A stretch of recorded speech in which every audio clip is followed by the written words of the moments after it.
भारत में हजारों साल से लोग ध्यान लगाते आ रहे हैं। दुनिया में इसे मेडिटेशन के नाम से जाना जाता है। यह योग का इतना ताकतवर अभ्यास है कि दिमाग को अपने काबू में किया जा सकता है। इसके बाद पूरे शरीर पर भी कंट्रोल प्राप्त किया जा सकता है। साइंस भी मानता है कि इसके नियमित अभ्यास से शरीर को स्वस्थ रखने में मदद मिलती है। ऋषि मुनि व साधु ध्यान लगाकर ही अपनी इंद्रियों पर काबू पाते हैं, मगर लोगों को अक्सर इसकी शुरुआत करने में दिक्कत होती है। उन्हें पता नहीं होता कि मेडिटेशन कैसे करना चाहिए। विभिन्न योग गुरु और एक्सपर्ट ने मेडिटेशन करने का तरीका बताया है, लेकिन क्या आप जानते हैं कि भगवान श्री कृष्ण ने भी खुद इस तरीके का वर्णन गीता में किया है। महाभारत के दौरान श्री कृष्ण ने अर्जुन को श्रीमद्भगवद गीता सुनाई थी। इसी के 6 अध्याय के श्लोक 12 और 13 में उन्होंने ध्यान लगाने का तरीका बताया है। उन्होंने कहा कि मन की शांति और शुद्धि करने के लिए व इंद्रियों पर काबू पाने के लिए एक योगी को इस तरह ध्यान लगाना चाहिए। इसे आप घर पर मेडिटेशन शुरू करने के लिए भी अपना सकते हैं। त्रैकाग्रण मनः कृत्वा यत् चित्तेन्द्रिय क्रिया उपविश्यासने युञ्ज्याद्योगमात्म विशुद्धे 12 समकायशिरोग्रीवं धारयन् अचलं स्थिरः संप्रेक्ष्य नासिकाग्रं स्वं दिशश्चान्वलोक्यन् 13। योगी को उस आसन पर दृढ़ता पूर्वक बैठकर मन को शुद्ध करने के लिए सभी प्रकार के विचारों तथा क्रियाओं को नियंत्रित कर मन को एक बिंदु पर स्थिर करते हुए साधना करनी चाहिए।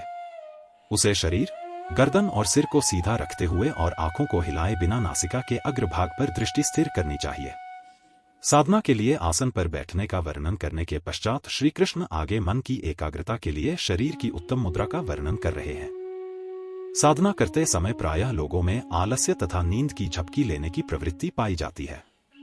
ऐसा इसलिए होता है कि हमारे मायाबद्ध मन को आरंभ में भगवान के चिंतन में वैसा आनंद प्राप्त नहीं होता जैसा वह इंद्रिय विषयों का भोग करने में पाता है।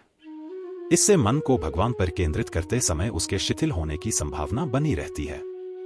हम लोगों को भोजन ग्रहण करते हुए बीच में ऊँघते हुए नहीं पाते, लेकिन लोगों को साधना करते हुए या भगवान के नाम का जप करते हुए उन्हें सोते हुए देख सकते हैं। इससे बचने के लिए श्री कृष्ण सीधा बैठने का उपदेश देते हैं। ब्रह्मसूत्र में भी साधना की मुद्रा के संबंध में 3 सूत्रों का वर्णन किया गया है।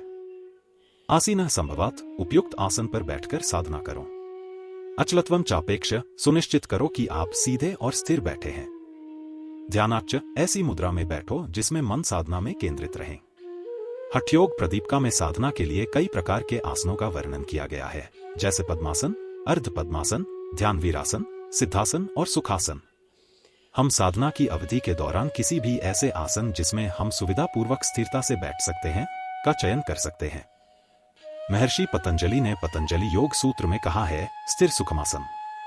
साधना का अभ्यास करने के लिए अपनी सुविधानुसार मुद्रा में स्थिर बैठो। कुछ लोग घुटनों में दर्द के कारण फर्श पर बैठने में असमर्थ होते हैं, उन्हें हतोत्साहित नहीं होना चाहिए। वे सीधा और स्थिर बैठना सुनिश्चित करते हुए कुर्सी पर बैठकर साधना कर सकते हैं। इस श्लोक में श्री कृष्ण ने यह अभिव्यक्त किया है कि आंखें नासिका के अग्रभाग पर केंद्रित होनी चाहिए और हिलने से बचना चाहिए। विकल्प के लिए आंखों को बंद भी रखा जा सकता है। ये दोनों विधियां सांसारिक आकर्षणों को रोकने में सहायक होगी। बाहरी आसन और मुद्रा का उपयुक्त होना आवश्यक है, किंतु साधना वास्तव में हमारे भीतर की यात्रा है। साधना के माध्यम से हम अपने भीतर गहनता से उतर सकते हैं और मन के अनंत जन्मों की मैल को स्वच्छ कर सकते हैं। मन को एकाग्र करना सीखकर हम इसकी अव्यक्त क्षमता पर अंकुश लगा सकते हैं।